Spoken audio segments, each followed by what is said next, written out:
میں اس کا نتیجہ نکال کے آپ کے سامنے لاؤں گا، اس لیے توجہ فرمانی ہے میری بات پہ تاکہ آپ کو میری آنے کی اور ساری بات کی سمجھ آ جائے۔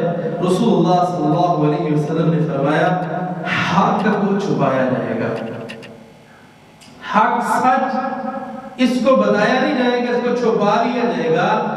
اگر کوئی بندہ جا کے گواہی دینا چاہے گا لیکن وہ نہیں جائے گا، سچ چھپا ہی جائے گا۔ نبی صلی اللہ علیہ وآلہ وسلم نے فرمایا ہمسائے کو تکلیف دی جائے گی، یہ قیامت کی علامت۔ اپنے گھر سے کوڑا نکالا اس کے دروازے کے سامنے، جاتا ہوا اس کے گھر کے سامنے تھوک کے چلا گیا۔ ہمسائے کو آئے دن اپنے ہاتھ سے اپنی زبان سے تنگ کرتا، ہمسایہ ڈسٹرب پریشان ہے اس کی وجہ سے، یہ غور ہی نہیں کرتا بھی میں کیا کر رہا ہوں۔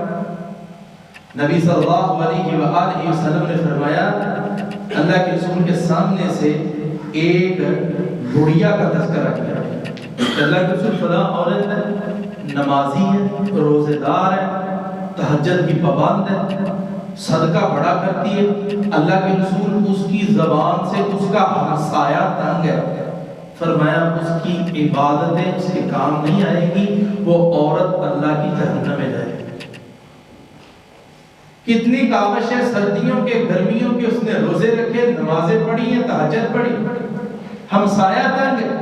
نبی صلی اللہ علیہ وسلم نے فرمایا جب بھی جبریل آسمانوں سے زمین پر میں محمد پہ آتا، جاتے ہوئے کہہ کے جاتا اے محمد صلی اللہ علیہ وسلم ہمسایوں کا خیال رکھنا۔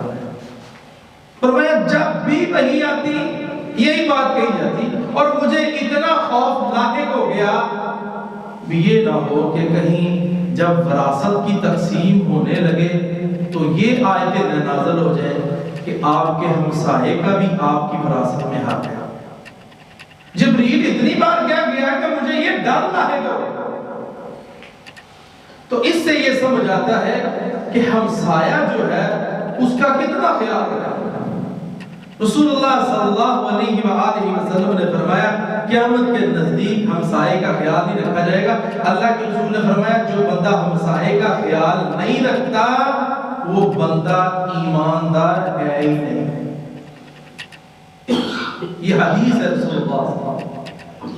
ہم نے کبھی غور کیے کہ میرے ہمسائے پریشان تو نہیں ہیں میری وجہ سے، میری زبان سے، میرے ہاتھ سے، میرے اٹھنے بیٹھنے سے، چلنے پھرنے سے، یا میں نے کبھی ہمسائے کے گھر میں کھانا بھیجا ہے، کبھی میں نے پوچھا ہے سردی آئی ہے 40 گھر تک ہمسایہ ہوتا ہے بندے کا، دائیں بائیں سامنے پیچھے 40 گھروں تک ہمسایہ، پورا گاؤں بنتا ہے۔ کبھی کسی کو پوچھا نبی صلی اللہ علیہ وسلم کو ماں کی بھتیجا نے کیا کہا؟ اللہ کے رسول آپ پریشان نہ ہو، نبی صلی اللہ علیہ وسلم نے چادر لی ہوئی ہے اور لیٹے ہوئے، صحیح بخاری کے اندر یہ حدیث آتی کتاب الوحی کے اندر کہ اللہ کے رسول کا جسم کب رہا ہے۔ نبی صلی اللہ علیہ وسلم کو ماں کی بھتیجا نے کیا کہا؟ اللہ کے رسول آپ پریشان نہ ہو کر لا واللہ لا یخزیک اللہ ابدا، اللہ آپ کو کبھی بھی رسوا نہیں کرے گا۔ کیوں نہیں کرے گا؟ انک لتصل الرحم، آپ صلہ رحمی کرتے، وتحمل القلب، آپ بوجھ اٹھاتے، وتقسم المعذور، وتقری الضعیف، مہمان نوازی کرتے، قرض دار کے قرضے کو اتار دیتے، وتقری الضعیف وتعین علی نوائب الحق، آپ حق والی بات کے ساتھ ڈٹ جاتے ہیں، مظلوم کے ساتھ کھڑے ہو جاتے ہیں، اللہ آپ کو کبھی بھی رسوا۔ یہ اور وہ صاحب تھے کہ رسول اللہ صلی اللہ علیہ وسلم چلتے پھرتے تو مکے اور مدینہ کی گلیوں میں تھے، کیسر و کسرا کے لوگ اپنے تختوں پہ ڈرتے تھے۔ یہ تھے صاحب نبی صلی اللہ علیہ وسلم کے بعد کوئی اسلحہ تھا؟ یہ تو تلواریں بھی ٹوٹی پھوٹی اور چیزیں بھی ٹوٹی پھوٹی، چیزیں یہ تھی اصل۔ تو رسول اللہ صلی اللہ علیہ وسلم نے فرمایا قیامت کے نزدیک یہ چیزیں مسلمانوں کے ہاتھوں سے نکل گئی، جس کی وجہ سے آج ہمیں تکلیف اور پریشانی کا سامنا کرنا پڑ رہا ہے۔ رسول اللہ صلی اللہ علیہ وآلہ وسلم نے فرمایا، اللہ کے رسول صلی اللہ علیہ وسلم فرماتے ہیں جو بندہ کسی کو پہچانتا ہے بس اسے سلام کرے گا، جس کو نہیں جانتا اسے سلام نہیں کرے گا، خاموشی سے جناب گزر جائے۔ اور صحیح حدیث ہے کہ مسجد کے پاس سے گزرے گا، 2 رکعتیں نہیں پڑھے گا اور سلام اس کو کرے گا جس کی جناب سپورٹ پہ کھڑا ہے یا جس کے ساتھ محبت اور پیار ہے، جس کو جانتا ہے۔ بس یہ قیامت کی علامت ہے، اس کو سلام کرنا جس کو ہم جانتے ہیں، جس کو نہیں جانتے اسے سلام نہیں کرنا، پاس سے گزر جائے۔ رسول اللہ صلی اللہ علیہ وسلم نے فرمایا دولت کی کثرت ہو جائے، لوگوں کے پاس بے تحاشا مال ہوگا۔ نبی صلی اللہ علیہ وآلہ وسلم نے فرمایا ننگے پاؤں والے، ننگے جسموں والے، جس کو لوگ فقیر، غریب، کنگال سمجھتے تھے، اللہ کے رسول نے فرمایا یتطاولون فی البنیان، بڑی بڑی بلند و بالا عمارات کے لوگ مالک بن جائیں گے۔ کل تک ان کے پاس پہننے کے لیے کچھ نہیں تھا، آج جناب کہاں کھڑا ہے؟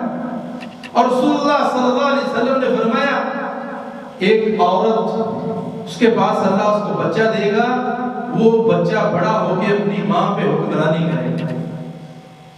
یہ علامت ہے، یہ نشانی ہے کہ ساری باتیں جو میں کر رہا ہوں اس میں ہم نے یہ غور کرنا ہے کیا یہ علامت میرے اندر تو نہیں؟ رسول اللہ صلی اللہ علیہ وآلہ وسلم نے فرمایا جھوٹ کی کثرت ہو جائے گی۔ آج ایک بندہ بتا رہا تھا کہ میرے ساتھ میرا ایک پارٹنر ہے سعودی عرب کے اندر، وہ میرے ساتھ کام کرتا ہے اور وہ کاروبار کرتا ہے، مجھے خواب آئی ہے اس کے متعلق جس کی تعبیر یہ تھی اگر یہ بندہ نیک ہے تو آپ کو بہت زیادہ فائدہ دے گا، اگر یہ بندہ آپ نیک نہیں ہے تو پھر آپ کو یہ بندہ نقصان دے گا۔ وہ کہنے لگا قاری صاحب ہورتے اڈا ہے نہیں، بس جھوٹ بول لیتا ہے، یہ کر رہا ہے جھوٹ چاڑ رہا ہے۔